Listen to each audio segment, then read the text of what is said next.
Welcome to another deep dive. Today, our mission is to explore what I can only describe as a really profound, incredibly raw internal reckoning. And this is happening right now within the American Muslim community. It really is. It's a heavy topic. Yeah, definitely. We're going to be unpacking this deeply reflective, frankly provocative piece of writing. It's titled Unchaining the Soul, The Quest for an American Islam. And the goal here is to explore this tension between a theology that is fundamentally about profound peace and the reality of extremist violence. Right. And tracking this multi-generational quest to build, a truly indigenous American Islamic identity, which is not an easy process. Not at all. And to give you, the listener, some context on our source material today, the author is a really prominent Muslim scholar. He actually founded the East-West Foundation. Yeah, he spent, 2 decades in the trenches building interfaith bridges. Exactly. And he even served in the U.S. government after 9/11. So he's looking at his own community from a place of deep love, really. But he's asking some very hard, very painful questions. He is. And, before we go any further, we really need to establish some ground rules for today's deep dive. Right. The disclaimer. Yes, the mandatory impartiality statement. Right. We have to make something explicitly clear to you, our listener. The source material we're mapping out today, it touches on some of the most highly charged geopolitical and political issues of our time. Absolutely. We're going to be discussing the Israeli-Palestinian conflict, terrorism, domestic politics, U.S. military policies, all as they are framed within this specific essay. And we want to state up front, in no uncertain terms, that we are taking absolutely no sides here. None. We're not endorsing any viewpoints, left-wing, right-wing, pro-this or anti-that. Our only job today is to impartially map out the author's arguments, his historical analysis, his internal community critiques, exactly as he presents them in the text. Right. We're essentially just holding up a mirror to his perspective so you can understand his unique vantage point. We're not here to tell you what to think about global politics. Definitely not. We're just the guides to the text. We're here to help you see the architecture of his argument. Exactly. So with that mission established, I kind of want to start by painting a picture for you, because there's this incredibly evocative image in the Islamic tradition. It's a widely authenticated hadith that, from what the author says, pretty much every Muslim child learns about the month of Ramadan. Yeah, and the imagery is just intensely physical. It really is. It says that when Ramadan begins, the gates of heaven are thrown wide open, the gates of hell are slammed shut, and the devils, like the actual literal forces of evil, are physically chained up. It's a fascinating theological concept, right? Because it's not presented as just a metaphor for trying to be a better person during a holiday. Right. It's presented as a literal shift in the cosmic architecture. The idea is that the universe itself is bending to facilitate human goodness for these 30 days. It's this profound promise of a designated protected peace, like a time when the human soul is supposed to have this unusual, unencumbered clarity because the darkness is, by divine decree, locked away. And that promise is deepened even further by the 97th chapter of the Quran, Surah Al-Qadr. Oh, the night of power. Exactly. Which is traditionally observed during the final 10 days of Ramadan. The text says this one night is better than 1,000 months, angels descend to the earth, and the chapter ends with this singular, luminous guarantee. It says, peace it is until the rising of the dawn. Peace it is until the rising of the dawn. I mean, just hold that phrase in your mind, because the author uses that exact promise to set up the central, really agonizing paradox of his whole essay. Yeah, this is where it gets heavy. You have this guarantee of cosmic peace, but then you step into the reality of March 2026. Right in the middle of those final, holiest 10 days of Ramadan, when millions of American Muslims are seeking that exact promised stillness, the peace is just completely shattered. Shattered by a string of 3 horrific violent attacks. Right. Committed by Muslim men within a single week, right here in America. Which forces a truly agonizing, almost unthinkable internal question for that community. And it's the question that drives this entire text. What happens when the darkness persists and violence erupts during the very month when the chains are supposed to hold? Exactly. The author sets up this really jarring split-screen reality. On one side of the screen, you have the profound quiet of a community, fasting and praying. On the other side, you have the chaotic, violent noise of these distinct motivational profiles. And we really need to look at these 3 attacks because the author uses them as the catalyst for his entire critique. Let's walk through them, starting with March 7th in New York City. Right. So on March 7th, you have 2 teenagers, Emir Balat, who was 18, and Ibrahim Qayyumi, 19. They drive from Bucks County, Pennsylvania to Manhattan. And they have homemade bombs, right? Yeah, packed with TATP explosives, nuts and bolts. Man. And their target is a crowd outside Gracie Mansion. Which is incredibly specific because they were targeting the official residence of Zohran Mamdani, who had just been elected as the first Muslim mayor of New York City. The context of the crowd is also crucial here. There was an anti-Islam protest happening outside the mansion. Oh, organized by Jake Lang. Exactly. The text notes Lang is a pardoned January 6th rioter with a well-documented history of extreme anti-Muslim and anti-Semitic provocations. So that protest naturally drew a counter-demonstration. You have a highly volatile mix of people outside the mayor's residence. And these teenagers intended to throw their bombs into that crowd. Right. But the bombs malfunctioned. Thank God. I mean, the devices failed to detonate properly, but when the FBI arrested them, both teens waived their Miranda rights and proudly declared allegiance to ISIS. One of them actually told investigators he wanted an event bigger than the Boston Marathon bombing. Just chilling. But what the author finds so deeply disturbing here is the target selection. This wasn't just an attack on a random crowd. No, you have ISIS-inspired teenagers targeting the home of America's first Muslim mayor during the holiest month of the Islamic calendar. The author describes this as a very specific kind of intracommunal horror. It's like the extremist fringe of the religion violently attacking the very concept, the very possibility of Muslim civic leadership and integration in America. It's literally an attack on their own representation. Like they're saying, your success in the American system is a betrayal to our ideology, so we're going to kill you for it. Exactly. Yeah. But then, just 5 days later, on March 12th, the motivation for violence completely shifts. We go to West Bloomfield, Michigan. Right, Ayman Mohammed Ghazali. Yes, a 41-year-old naturalized citizen from Lebanon. He rams his truck through the front doors of Temple Israel, which is one of the largest Reform synagogues in the country. And his vehicle was loaded with gasoline and commercial fireworks, right? Yeah, he fired a rifle through his windshield and then took his own life as the truck burned in the hallway of the synagogue. And the detail that just, I mean, it stops your heart. There were 140 children inside the building's early childhood center at that exact moment. By some absolute miracle, all 140 children survived. One security guard was injured. But when we look at the motive, as outlined in the text, it's entirely different from the New York teenagers. Right, he wasn't ISIS. No, Ghazali was not acting on a directive from ISIS. He was acting out of profound, grief-driven vengeance. His two brothers had been killed just days earlier in an Israeli airstrike in Lebanon. Which the text links to the broader geopolitical conflict with Hezbollah. Exactly. He took his geopolitical grief and violently projected it onto American Jews. And then on that exact same morning, March 12th, we have the third attack down in Norfolk, Virginia. Mohammed Baylor Jallow. Yeah, 36-year-old Army veteran. He walks into an ROTC classroom at Old Dominion University, and he explicitly asks twice if it is an ROTC class. Then he shouts Allahu Akbar and opens fire. He murdered Lieutenant Colonel Brandon Shaw, who was a decorated officer. I think he had flown helicopters over Iraq and Afghanistan. He had. And Jallow wounded 2 cadets before the students managed to subdue and kill him.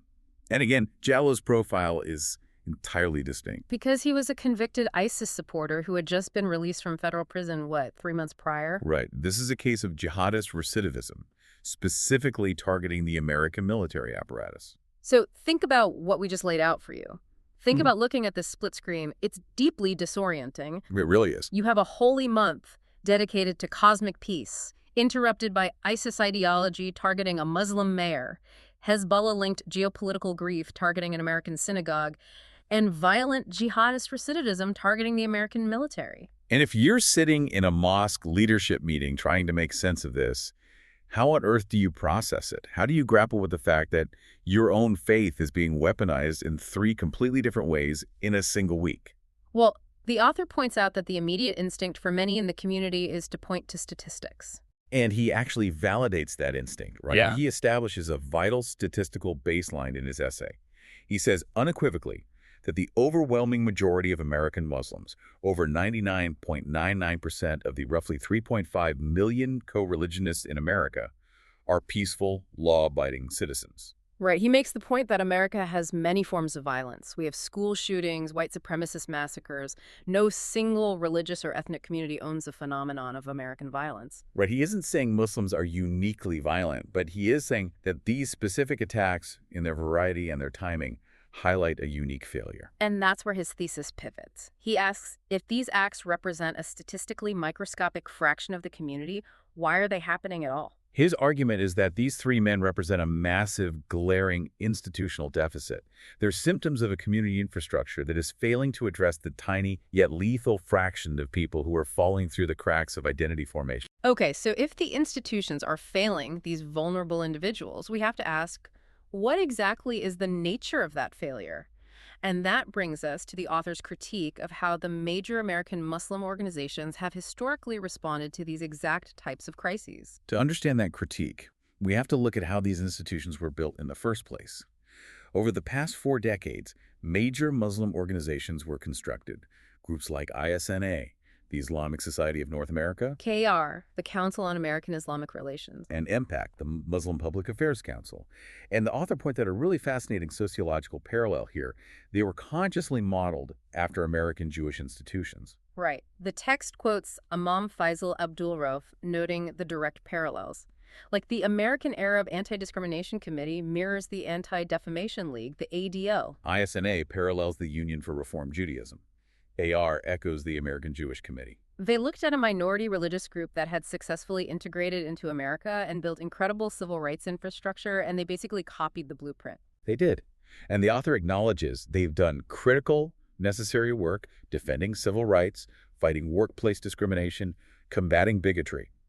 But his critique is that because they were built primarily as civil rights and political advocacy organizations, their response to internal crises has calcified.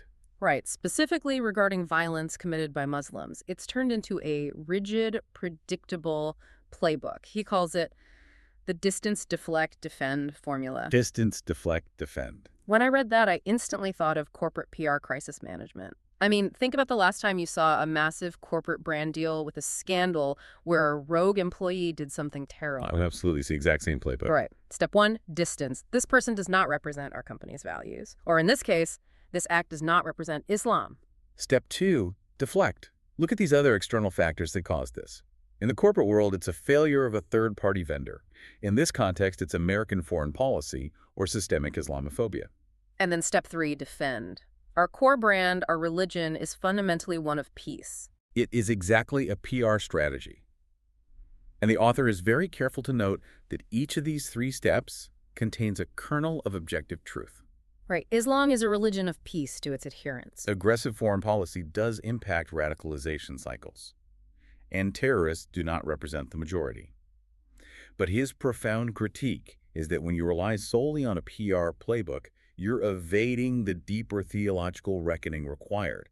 You are treating a spiritual crisis like a public relations problem. And that's exactly where I wanted to push back while reading. I mean, doesn't a religion require deeper soul searching than a PR playbook? You can protect a corporate brand with a well-timed press release, but you can't protect a human soul that way. Precisely. If a teenager is being radicalized online, a press release distancing the community from his actions doesn't actually solve the spiritual void that led him there in the first place. It doesn't. And this is where the author draws a really poignant, albeit uncomfortable, parallel between the Muslim experience post-9/11 and the Jewish experience post-October 7th. Oh, this part was fascinating. He argues that October 7th did for American Jews what 9/11 did for American Muslims. It cracked open a crisis of identity and exposed institutional inadequacies. He argues that in both communities, there was a historical overinvestment in universal public engagement. Like, they got really good at speaking the language of universal human rights, civil advocacy, and political mobilization. Yes, but in doing so, they neglected the particular. They focused so much on how they related to the outside world that they forgot to nurture their own internal ecosystem. They neglected the deeper work of cultivating a particularistic, spiritually grounded, civically rooted religious identity. The author essentially says that when you spend all your energy defending the fortress from the outside, you forget to tend the garden on the inside. Defending the fortress while neglecting the garden, that is a perfect way to conceptualize it. But the decay in the garden isn't just about PR. The text brings in another scholar, Khaled Abu el-Fadl, who diagnoses this internal decay as a crisis of authority. A crisis of authority, yeah. What exactly is the mechanism of that crisis? Like, how does authority break down in this context? Well, Abu el-Fadl points to a dangerous gap in modern Islamic discourse that fundamentally alters how the religion is understood by its own followers. To understand this, we need to look at classical Islamic thought, which makes a sharp distinction between two concepts, Sharia and fiqh. Okay, unpack that for us. So Sharia is understood as the divine, perfect, unalterable law of God. Fiqh, on the other hand, is human jurisprudence. It is the fallible, constantly evolving human attempt to understand and apply that divine law to daily life. Okay, let me make sure I'm wrapping my head around this. Is it kind of like the difference between the abstract concept of justice and the actual American legal code? Oh, that's an excellent analogy, yes. Yes. Like, justice is this perfect divine ideal we all strive for, but the legal code is just a bunch of flawed humans trying to write rules to get us as close to that ideal as possible. And sometimes the legal code gets it wrong. Exactly. But Abu el-Fadl argues that modern Islam has been flooded with self-declared experts, internet clerics, and political activists who blur this crucial line. They present their flawed human rulebook, their fiqh, as if it is the flawless divine concept of sharia. Right. They substitute shallow apologetics and political sloganeering for rigorous classical engagement. And his devastating critique is about scale. The scale of the information ecosystem. Exactly. He says you can publish 100 rigorous, nuanced academic works from a small Muslim press explaining these classical distinctions, but it won't shape public understanding the way a single mass-market book from a major publisher can. Or the way a viral TikTok from an extremist preacher can. Right. The scale of their intellectual production simply does not match the scale of the ideological crisis they're facing. So you have a PR-focused institutional leadership and a fragmented, easily manipulated theological authority where literally anyone with a microphone can claim to speak for God. It's a dangerous combination. Very. And if we want to understand why the institutions default to this, we have to look at who built them in the first place, and perhaps more importantly, who got left behind when they were being built. Yes, and this takes us to a really eye-opening part of the text about the history of Islam in America, which honestly I think most people just don't know. It is a critical piece of the puzzle. To explore this, the author leans heavily on the work of scholar Sherman Jackson, specifically his book, Islam and the Black American. Right. Jackson outlines a history that subverts the common American narrative. Prior to the mid-20th century, Islam in America was not primarily an immigrant religion. It was overwhelmingly dominated by an indigenous Black American presence. We are talking about a deeply rooted American tradition, and Jackson describes this early American Islam as being rooted in Black religion, which he defines as a God-centered protest against racial injustice. It wasn't an imported theology. It was a theology forged in the crucible of the American experience, dealing with American problems. But then comes 1965, specifically the 1965 Immigration and Nationality Act. Which fundamentally changed the demographics of the United States. Right. It lifted the old national origin quotas that heavily favored Northern Europe, and it led to a massive wave of immigrant Muslims arriving from the Middle East, South Asia, and elsewhere. And according to Jackson, this new wave of immigrants essentially executed a hostile takeover of the narrative. They assumed a monopoly over what constituted proper or authentic Islam in America. Because they came from the quote-unquote Muslim world, they brought the Arabic language, they brought cultural authority, and they marginalized the indigenous Black Muslims who had been practicing and building Islam in America for decades. The quote Jackson uses to describe this dynamic is it's gut-wrenching. He writes that Black American converts had simply moved from the back of the bus to the back of the camel. Wow, from the back of the bus to the back of the camel. I mean, it implies that they escaped white American racial hierarchy only to find themselves subjected to an imported religious hierarchy, where they were once again relegated to the bottom, viewed as less authentic by the new arrivals. It captures a profound structural injustice. But the author goes further to explain how this demographic shift was so damaging to the creation of a healthy American Islam. These immigrant institutions didn't just bring people, they brought ideological and political baggage. Right, the text mentions the Muslim Brotherhood, Jamaat Islami, and various forms of Salafism. But let's pause here. Okay. Because for someone who only hears those terms on the evening news, what is the actual theological mechanism there? Why do those specific schools of thought make it harder to build a thriving community in Michigan or Virginia? To understand this, we have to define those terms. Salafism, broadly speaking, is a movement that seeks to return to what it considers the pure, unadulterated practices of the earliest generations of Muslims. It tends to be highly literalist, very rigid, and deeply suspicious of cultural adaptation. And the others? The Muslim Brotherhood and Jamaat Islami emerged in the 20th century in Egypt and South Asia, respectively. primarily as anti-colonial movements. They were inherently political. They were formed as resistance movements against British and Western imperialism. So their defining characteristic, their origin story, is rooted in viewing the West as the ultimate civilizational nemesis. Precisely. If your entire religious framework is built on resisting Western imperialism, you are going to struggle to build a thriving, integrated religious life inside the West. By sidelining the Black American Muslim tradition, which, as Jackson points out, was already Western, already American, and built to engage with America's unfulfilled promises, the immigrant institutions essentially threw away the very blueprint they needed to survive and thrive here. They imported an opposition-based theology instead of utilizing an integration-based theology. Okay, let me play devil's advocate here for a second, though. Were these immigrant communities intentionally trying to marginalize Black Americans, or were they just in survival mode? I mean, think about it. You move to a new country, you face discrimination, you don't speak the language perfectly, you naturally cling to the familiar. That's very true. You build institutions that look and sound like home.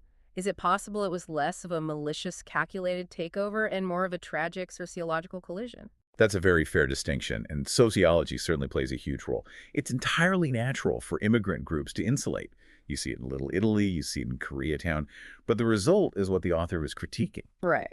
Whether the marginalization was intentional or accidental, the result was an American Islam that became defined more by imported political ideology than by civilizational ethics. It created this bizarre irony where you have institutions living in the West, benefiting from the West, raising their children in the West, but harboring a theology that is fundamentally suspicious of, or even anti, the West. It's an unsustainable contradiction. You can't build a healthy home if you fundamentally believe the ground it's built on is your enemy. And this sidelining of the indigenous history didn't just marginalize people. According to the text, it marginalized a crucial theological tool. It hollowed out the spiritual core of the faith. Yes, the author argues that mainstream institutional life began to heavily favor legalism over mysticism. It became all about the rules, what is halal, what is haram, maintaining political solidarity, and defending the borders of the identity. What was lost was the older tradition of cultivating the self toward moral perfection. The tradition of Ihsan. The text talks extensively about Sufism here. Now, I have to admit, when I hear Sufism, my mind immediately goes to whirling dervishes and poetry by Rumi. It feels very, I don't know, aesthetic, like the artistic wing of the religion. But the author is talking about it as a structural necessity, right? He is, and he does acknowledge the danger of how Sufism is perceived in the West. He cites scholar Omid Safi, who warned against the weaponization of Sufism by Western think tanks, specifically mentioning the Rand Corporation. Why would a think tank care about Sufism? The idea was that Western governments, during the War on Terror, wanted to cynically promote moderate poetry-reading Sufis as a counterweight to dangerous legalists. They wanted to domesticate the religion to serve American foreign policy. Which is incredibly patronizing. It treats a deep spiritual tradition like a geopolitical pacifier. Highly patronizing. But Safi and the author both clarify that Sufism isn't some separate mystical sect you can just carve out and use for PR. Until the middle of the 19th century, Sufism was the mainstream devotional life of the majority of the world's Muslims. Wow, the majority. Yes, is the beating heart of Islamic civilization. It is the rigorous discipline of purifying the ego, the nafs. Okay, but I want to push back on this because I want to understand the actual mechanism here. I hear that purifying the ego sounds great, but practically speaking, how does reading mystical poetry or meditating stop a teenager from being radicalized by a slick ISIS video on TikTok? That feels a bit idealistic. What is the actual link there? Think of it as the psychological immune system. The author paints a picture of a young person who is educated in this deeply rooted civilizational Islam, say the Zanzibari Khoja or Punjabi traditions, which are historically very pluralistic. Yeah. This young person is taught from childhood that the ultimate spiritual battle is not against an external political enemy. The ultimate battle is against their own arrogance, their own greed, their own ego. They internalize the Quranic idea that God created humanity in diverse nations and tribes, specifically so that you may know one another. That's Quran 49.13, right? To know one another, not to conquer one another. Exactly. If your entire religious education is fundamentally about humbling your ego and seeking divine love and diverse humanity, your psychological immune system is robust.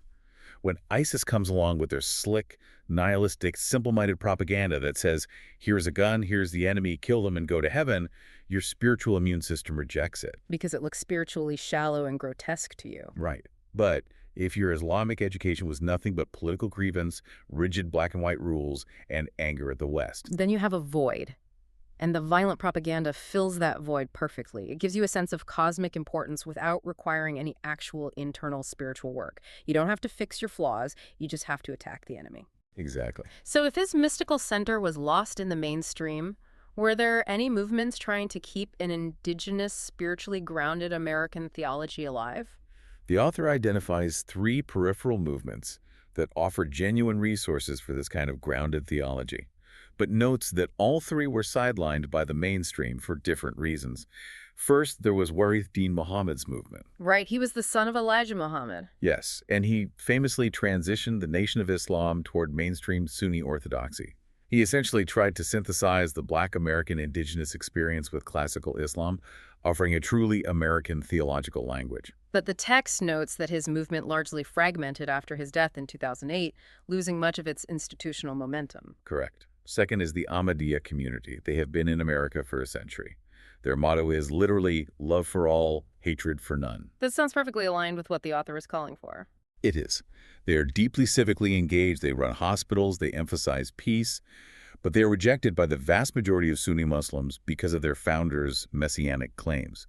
They are considered heretical by the mainstream, so their model of integration is ignored. And the third? The Hizmet movement, inspired by Turkish scholar Fethullah Gulen. This is a movement focused heavily on education, working within democratic institutions, and robust interfaith dialogue. But they were sidelined too. Yes, it operates in a parallel lane rather than integrating fully into American Muslim life, largely because it has a very specific Turkish ethnocultural character, and more recently because it has been consumed by the political persecution it faces from the government in Ankara. So you have these 3 distinct models, one Black American, one Messianic pacifist, one Turkish educational, all of which possess vital pieces of the puzzle for building a healthy American Islam. But they are all marginalized. So the mainstream is left without this ego-purifying spirituality. And what fills that void for the next generation? According to the author, the void is filled by geopolitical grievance. And this brings us to what the author calls one of the most sensitive yet critical dynamics in contemporary American Muslim life. And listener, this is where we want to remind you of our impartiality pledge. We are going to discuss the Israeli-Palestinian conflict as it is framed in the text, analyzing the author's critique of how it functions within his own community. Right. We are not making value judgments on the conflict itself, but rather exploring the sociological impact it has on American Muslims, as argued by the source. Yes. The author is careful to state clearly that the suffering of Palestinians is real, and the destruction in Gaza since October 7, 2023 has been catastrophic. He also states unequivocally that anti-Semitic violence is unacceptable, and that American Jews are not responsible for the actions of the Israeli government, just as American Muslims are not responsible for foreign terrorists. But his core critique is about identity formation. He argues that Palestine solidarity has mutated. It has shifted from being a legitimate, urgent political cause into something approaching an article of faith. He cites a stunning statistic to back this up.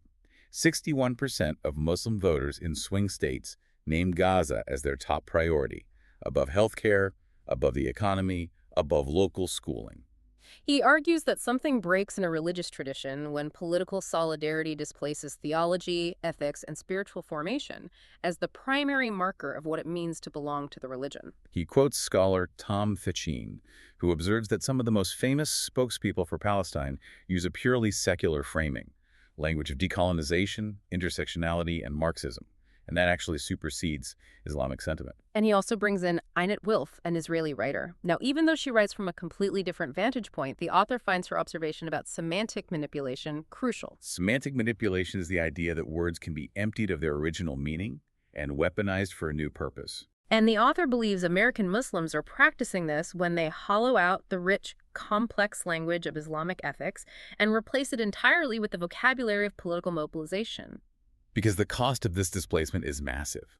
If you define a religious tradition primarily through geopolitical opposition to something happening thousands of miles away, rather than by a moral vision for human flourishing where you actually live, you cannot build a sustainable future. Right. You fail to answer the critical questions for the next generation. Like, what is our ethical contribution to America? How do we build resilience against extremism? How do we interact with our neighbors? It goes right back to Sherman Jackson's warning. If your primary identity is anti-Western, you are fundamentally alienating yourself from your own home. And there is perhaps no arena where this tension between being an American citizen and harboring an anti-Western grievance is more dramatically and tragically unresolved than in the military. This is a profound and uncomfortable contradiction the author highlights. The United States is a nation that projects military power globally. That is an inherent dimension of American identity. And American Muslims are part of that apparatus. There are over 5,800 self-identified Muslims currently serving in the U.S. military. And the text points out, this isn't some post-9/11 attempt to prove loyalty. This is a deep tradition. Scholar Edward Curtis has documented Muslim military service in America, stretching all the way back to the Revolutionary War. The author brings up Captain Humayun Khan, the Muslim-American soldier who sacrificed his life in Iraq to save his men. His parents were so movingly honored at the 2016 Democratic National Convention. That represents a deep, honorable tradition of service. And yet, the author points out that the dominant discourse within American Muslim institutions largely treats American military engagement as something to be either opposed, evaded, or quietly endured. It's almost never theologically engaged. There is no robust intellectual framework provided for a Muslim who wants to serve their country. And that theological gap is a canyon that people fall into. That is exactly the gap that Mohammed Baylor Jallow, the third attacker from March 2026, fell through. Think about his profile. He was a veteran, he enlisted, he served honorably. But because there was no robust theological framework in his community to help him reconcile his faith with his service, he was incredibly vulnerable. He went online, found the radical black and white lectures of Anwar al-Awlaki, and was essentially brainwashed into believing his service was a betrayal of God. The author also links this to the tragic 2009 Fort Hood shooting, where Major Nadal Hassan explicitly concluded that he could not balance being a Muslim with his obligations as an American military officer. The failure of institutions to provide a theological framework for citizenship in a powerful nation-state has lethal consequences. When the community doesn't answer the question of how to serve, the extremists answer it for them. So the question isn't whether Muslims have to become uncritical warmongers to be good Americans. It's whether they can develop a sophisticated way to handle the moral complexities of citizenship. And the author offers an incredible historical analogy here: the Quakers, the Society of Friends. This is perhaps the most instructive parallel in the entire text regarding how to handle this tension. Right. Because the Quakers have maintained an absolute uncompromising peace testimony since 1660. They are deeply theologically anti-war. They will not fight. And yet, nobody questions their Americanness. Exactly. They founded the state of Pennsylvania. They were the engine behind the Underground Railroad. The American Friends Service Committee won the Nobel Peace Prize for doing global humanitarian work. The Quaker model proves that you can have an anti-war conviction and still possess deep, undeniable civic belonging. They are not mutually exclusive. But, and this is the author's crucial point, reconciling those two things requires massive institutional infrastructure, incredible moral imagination, and generations of hard intellectual labor. The Quakers didn't just protest, they built alternative ways to serve the nation. The Quakers did the work. American Islam, the author argues, has not done the work yet. As he puts it, you can be anti-war and deeply American, like the Amish or mainline Protestants, but you cannot be vaguely anti-American and expect to build a sustainable religious community on American soil. So this leads us directly to the author's proposed solution. If the current trajectory is unsustainable, if the PR playbook is failing, what is the blueprint? He calls his solution covenantal pluralism. Covenantal pluralism. Ah. It sounds very academic, but it's actually rooted in some ancient, fundamental Abrahamic history. Right. He is arguing that Muslims don't need to import Western liberal values to figure out how to live in a diverse society. The tools are already inside their own tradition. He starts with the Hebrew Brit, the concept of the covenant. God made a covenant with all humanity through Noah, and specifically with the Jewish people through Abraham and Moses. This establishes the theological precedent that a relationship with the divine is not exclusive to one single community. Pluralism is baked into the monotheistic DNA from the start, but he also brings up a specific Islamic historical event, the Medinan Mithaq. The Constitution of Medina, drafted by the Prophet Muhammad, in 622 CE. This is a foundational document that is often overlooked in modern political discourse. Tell us about that. When the Prophet migrated to Medina, he didn't create a theocratic ethno-state exclusively for Muslims. He drafted a political constitution that united Muslims, Jewish tribes, Christians, and pagan tribes into a single political community.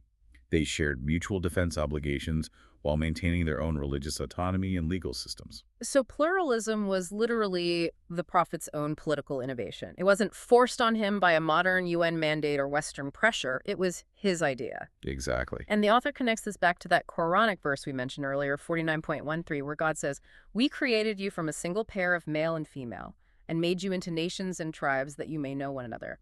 Pluralism is a divine mandate, not a reluctant afterthought. To operationalize this today, the author brings back Imam Faisal Abdul Rauf, who talks about the concept of nativisation. I love this concept, trimming the sociological edges while keeping the theological core. Right. Rauf points out that Islam has done this successfully all over the world. As Islam migrated out of the Arabian Peninsula over the centuries, it underwent a transformative fitting in. It became culturally Senegalese or Turkish or Indonesian or Chinese. The core theology, the belief in one God, the daily prayers, that remains pristine. But the sociological expression, the architecture, the clothing, the cultural idioms, that adapts to the soil it's planted in. So the goal isn't a Protestant-style Reformation where you throw out the tradition. It's an Americanization. It's allowing the tree to grow in American soil. And to understand how long this takes, the author lays out a really fascinating timeline comparison between American Judaism and American Islam. And listener, I want you to really pay attention to the dates here because it completely reframes the scale of the challenge. Let's look at the Jewish timeline first. The major waves of Eastern European Jewish immigration to America began in the late 19th century, around the 1880s. Right. This was a volatile time. You had massive immigrant populations trying to figure out how to be Jewish in a rapidly industrializing Protestant majority nation. Barely a generation later, in 1885, you have the Pittsburgh Platform. Walk us through the Pittsburgh Platform. Why was that such a big deal? It was a landmark document where American Reform rabbis formally articulated a distinctly American theology. They explicitly differentiated the enduring ethical core of Judaism, the moral laws, from the political or geographic laws of the ancient past, like dietary restrictions or priestly purity laws, which they argued were no longer applicable in the modern era. Okay, wow. Then, in 1902, Solomon Schechter reorganized the Jewish Theological Seminary, creating a robust pipeline for American-trained religious leaders. In 1913, the Anti-Defamation League was founded. By 1955, when the famous book Protestant Catholic Jew was published, Judaism was fully institutionally integrated into the American civil religion. So that process, from the arrival of the major immigrant wave to full institutional maturity, where they had their own seminaries, their own theological platforms, and unquestioned civic belonging, took roughly 120 years. Yes. Now let's look at the Islamic timeline. The major wave of Muslim immigration didn't start until after the 1965 Immigration Act. So we were only about 60 years into that journey. Exactly. They're basically only halfway through the biological timeline of integration. And you can see the delay in the institutions. The author points out that America's first accredited Islamic seminary, Zaytuna College, wasn't founded until 2009. Compare that to the Jewish equivalent, Hebrew Union College, which was founded in 1875. American Muslims have ISNA, founded in 1982, but they have absolutely no equivalent to the Pittsburgh Platform. Right. There has been no formal, agreed-upon theological declaration by mainstream leadership that says, here is what is eternally Islamic, and here is what is just Middle Eastern or South Asian politics or cultural baggage. There is no denominational creativity yet. Judaism developed Reform, Conservative, and Reconstructionist branches, each representing a different, thoughtful negotiation between ancient tradition and American modernity. American Islam doesn't have those formal pipelines yet. But the author is very fair here. He doesn't just blame the community. He points out 5 massive structural complications that make this process so much harder for American Muslims than it was for American Jews. We should go through these deeply because they explain why it's taking so long. Let's start with the first one, extreme racial diversity. Yes, there is no racial majority among American Muslims. You have roughly equal proportions of white, black, Asian, and Arab-identified members. Think about the logistical and cultural challenge of that. It's staggering. If you were building a synagogue in 1900, mostly everyone speaks Yiddish or German and comes from a similar European background. If you are building a mosque in 2026, you might have congregants who speak Arabic, Urdu, Somali, and English, all with vastly different cultural expectations of what a religious service should look like. Building a unified identity across that level of racial and linguistic diversity is incredibly complex. It's like trying to build an airplane while you are also trying to invent a common language for the mechanics. Which leads to the second complication, the pre-existing black indigenous tension, which we discussed earlier with Sherman Jackson. Exactly. Judaism didn't have a massive pre-existing indigenous American population that clashed with the new immigrants in the same way. The collision between immigrant assumptions of authority and Black American indigenous traditions created a profound internal fracture that still hasn't healed. The third complication is massive, the post-9/11 security state. The development of Muslim institutions was profoundly distorted by the War on Terror. How exactly did that warp the timeline? It forced the community into a defensive crouch during its most critical developmental phase. Just as they needed to be having robust, open theological debates, mosques were being surveilled by informants. Charities were shut down or prosecuted under material support laws. An entire community was placed under a cloud of suspicion. People became afraid to debate controversial topics out loud for fear of government reprisal.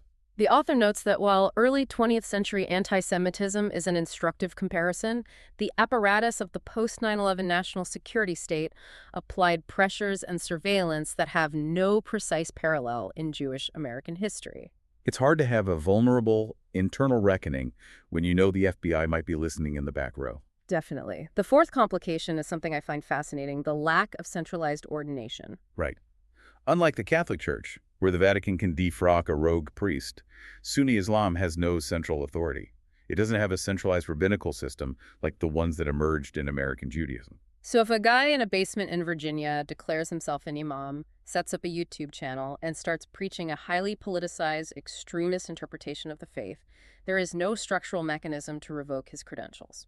How does a community build a unified, moderate American identity when literally anyone can claim to speak for the religion? They can't. Not without building new institutions of peer review and accreditation, which is exactly what the author is calling for. And finally, the fifth complication, geopolitical entanglements. From the War on Terror to the current conflicts in the Middle East, the external pressures on American Muslim identity are intense. Again, the author compares this to the pressure Zionism, the founding of Israel, placed on Jewish identity, but notes the modern Muslim context is qualitatively different. It's highly fragmented, involving multiple state actors and proxy wars, making it almost impossible to detach American religious life from global headlines. So if you take a step back and look at this logically, despite all these massive complications, the racial divides, the surveillance, the lack of hierarchy, the basic biological timeline of a religion taking root in new soil still holds true. They are, as the author says, simply behind schedule. But the tragedy is that the cost of that delay isn't just academic. Exactly. The cost of that delay is measured in the bloodshed in March 2026.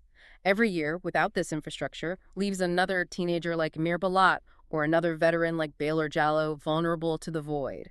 The attacks are the tragic symptoms of a community that hasn't finished its nativization process. Which brings us to the urgent call to action. If the timeline is lagging, how do they catch up?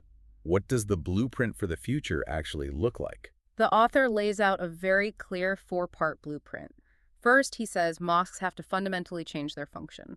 They can no longer just be ethnic prayer halls where people pop in, pray in Arabic, and leave. Right, they have to become true community centers, places of worship, yes, but also centers for education, social service, mental health counseling, and active civic engagement. They need to be rooted in their local ZIP codes, not just in the old country. Second, they need seminaries. They need institutions like Zaytuna College to multiply. They need to train religious leaders, imams, and chaplains who are deeply grounded in the classical Islamic tradition and fully fluent in the American context. An imam needs to understand both the intricacies of fiqh and the realities of the American constitutional system. Exactly. Third, philanthropic institutions must pivot. Money needs to shift. Right now, the author notes, so much funding goes toward political advocacy, anti-defamation work, and legal defense. While necessary, he argues philanthropy must prioritize funding scholarship, spiritual formation, youth programs, and interfaith partnerships. They need to fund the garden, not just the fortress walls. And fourth, intellectual infrastructure. The author proposes a new intellectual journal. He calls it Suf, which means scrolls or pages. He wants to create a dedicated space for rigorous, self-critical theological conversation. He wants to move the debate off of fragmented, algorithm-driven social media and into a serious, dedicated forum where scholars can do the heavy lifting of defining American Islam. It's all about building a foundation that can support a multicultural, intellectually robust American vision of Islam. And the timing of this is crucial because, as the author points out, the nation is preparing to celebrate its 250th anniversary in July 2026. This is a pivotal moment. The author insists that American Muslims don't need to invent a new story for the 250th anniversary. They already have a profound, deeply American story to tell. They just have to claim it and elevate it over the noise of the extremists. And the history is incredible. We're talking about Omar ibn Said, an enslaved African Muslim who was writing his autobiography in Arabic in North Carolina in the 1830s. We are talking about Bilali Muhammad, who maintained his Islamic practices on a plantation in Georgia, writing manuscripts on Islamic law while enslaved. Fast forward to the 20th century. You have Abdullah Igram, an American veteran who successfully petitioned the Secretary of the Army and later President Eisenhower in 1953 to officially add Islam as a religious designation on military dog tags. You have the Mother Mosque of America, built by immigrants in Cedar Rapids, Iowa in 1934. These are not people who were fighting America. They were weaving themselves into its fabric. They were demanding that America live up to its own ideals of religious freedom. And the author's plea to his community is this: show up to the 250th anniversary, not as supplicants asking for tolerance, and not as angry protesters demanding recognition, but as co-authors of the American experiment. Show up and articulate how 14 centuries of Islamic civilizational ethics can actually contribute to the betterment of American democracy. But that requires moving beyond the defensive crouch. It requires a willingness to do the hard, quiet, unglamorous internal work. It means elevating the spiritual depths of the tradition, the Sufi emphasis on purifying the self, the Quranic insistence on mercy over the thin, reactive religiosity that is defined only by what it opposes. It's a daunting task. The author admits that when asked if American Islam is currently adequate to the demands of this moment, given the violence of March 2026, his honest answer is not yet. But he is hopeful because the resources are already there, the tradition is deep enough, and the American experiment is flexible enough to hold this. He changed his whole life's trajectory after 9/11 to do this work of translation between America and Islam. And 25 years later, those attacks showed him just how much work remains. So as we wrap up this deep dive, I want to leave you with a thought experiment. Think about what we've discussed today regarding nativization, trimming the sociological edges while keeping the theological core. What if the ultimate success of an American religion isn't measured by how fiercely it defends itself from the outside culture? That is the ultimate question of covenantal pluralism. What if success is measured by what entirely new ethical vocabulary it contributes to that culture? If American Judaism gave us a profound framework for civil rights and social justice through the 20th century, and American Quakerism gave us a framework for pacifist civic action and abolition, what if American Islam's greatest gift to the 21st century hasn't even been articulated yet? What if it's still waiting to be born from this exact crucible? It's a powerful challenge to leave with. Thank you for joining us on this deep dive into a really complex, heavy, but ultimately hopeful text. The author ends his essay by returning to that beautiful promise of Ramadan we started with, and it feels like the only right way for us to close today as well. Salamun hiya hatta matla'il fajr. Peace it is until the rising of the dawn. May we all build institutions worthy of that promise.